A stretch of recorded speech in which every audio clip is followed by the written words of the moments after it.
Hi guys, this is Eliza Vlog and welcome to my channel.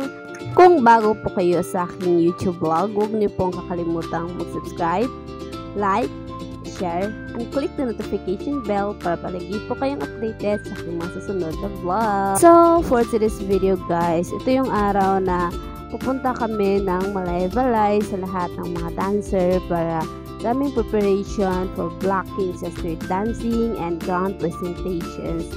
And here I am, nandito na kami sa Malaybalay City. Kikita niyo naman na sobrang na mga kasama ko. Lahat nga kami ay madaming dala kasi ang stay namin dito ay 4 days and 3 nights.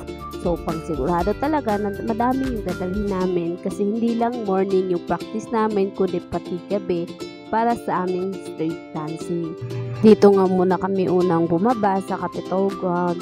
Kasi nga yung paaralan na kung saan kami doon magstay ay meron pang mga mag-aaral and sa kanyang-kanyang sacrifice muna na dito muna namin iwan yung mga gamit namin dahil may practice pa kami ng gown presentation at tumating na nga yung mga props namin para sa street dancing and gown presentation. So after lang mag-practice ito, nandito na kami sa school kung saan kami matutulog. So yan lang. Salamat sa panonood. Bye!